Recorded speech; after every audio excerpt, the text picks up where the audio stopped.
Mr. Tall by Roger Graves. Mr. Tall was very, very, very tall. Quite the tallest person you've ever met. In fact, quite the tallest person you've never met. Because you've never met anybody with legs as long as Mr. Tall's legs. Have you? Now, the problem with being as tall as Mr. Tall is, if Mr. Tall meant that long was just only one long problem, as you can see. Oh dear, he used to sigh. Oh dear me, I do so wish that my legs weren't quite so very, very, very long. He decided to go for a walk to think over his problem. He decided to go for a walk to think over his problem. He was just stepping over a tree when he heard a low voice. Hello, hello. It was Mr. Small, standing underneath a daisy, but Mr. Tall was so tall he couldn't see him. So Mr. Small shouted at the top of his voice, "Hello!" And Mr. Small shout.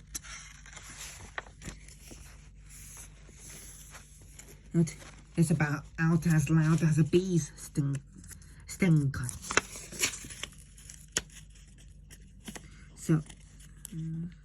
So it took quite some time for Mr. Tall to spot him. Oh, he sighed gloomily. He said gloomily, "It's you. You don't look very happy." He said, "Mr. Small, what's up?" I'm replying to Mr. Tall. "Because of these silly long legs of mine." "Oh," said Mr. Small. Mr. Small decided to cheer him up. "Let's go for our walk," he suggested. So they did, which of course didn't work. It was like a giraffe off going for a walk with a mouse. Then Mr. Small had an idea, which did work. And because of the length of Mr. Tall's legs, they worked. They very quickly walked all the way to the seaside. "Come first when you cried Mr. Tall." "Can't," replying to Mr. Tall. Mr. Small, crying to Mr. Small. "Can't," replying to Mr. Tall. "By the time it gets deep enough for me to swim, I'll be on the other side."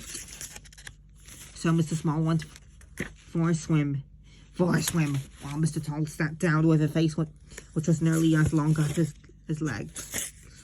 Mr. Tickle came along. "Hello," he said. "You look as if you need cheering up." "Care for a tickle?" "No thanks," replied Mr. Tall. What I would care for some legs, for some different legs. Mine are too much long. "So are my arms," said Mr. Tickle cheerfully. "But all the better of tickling." And off he went, chuckling and looking for somebody to tickle. Looking for anybody to tickle. Mr. Nosy came along. "Cheer up," he said. "You look very down in the mouth. What's the problem?" "It's my legs," replied to Mr. Tall. "Oh, they're too long." "So my nose," replied Mr. Nosy, laughing, but all the better for poking into other people's business. And he went off, looking for somebody to be nosy about. Looking for anyone to be nosy about. Mr. Greedy came along. Hello, he cried. You look gloomy. What's wrong?" "It's my legs," explained Mr. Tall. "They're too big." "So is my tummy," replied Mr. Greedy, "but all the better for filling with food." And off he went, licking his lips.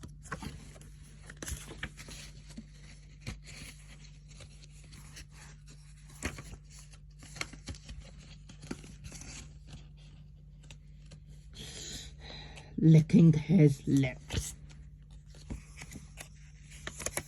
Mr. Tall sat there and thought about Mr. Tickle's arms, Mr. Nosy's nose, and Mr. Greedy's tummy. He smiled, and then he grinned, and then he laughed out loud. He looked at his legs, those very, very, very long legs of his. All the better for walking, he chuckled and walked home in 4 minutes. 40 miles. Mr. Small came out of the sea after his short swim and And how am I going to get home, he asked himself. He said, oh, I can go all the way home for 40 minutes. That was last year. Yeah, he got home yesterday. The narration was the legend of Joe Mushsashi.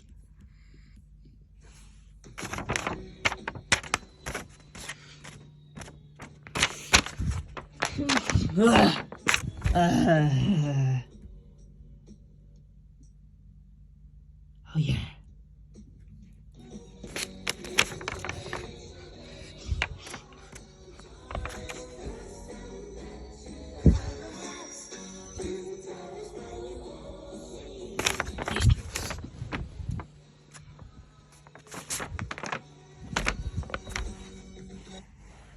Don't forget to subscribe and GG and bye bye.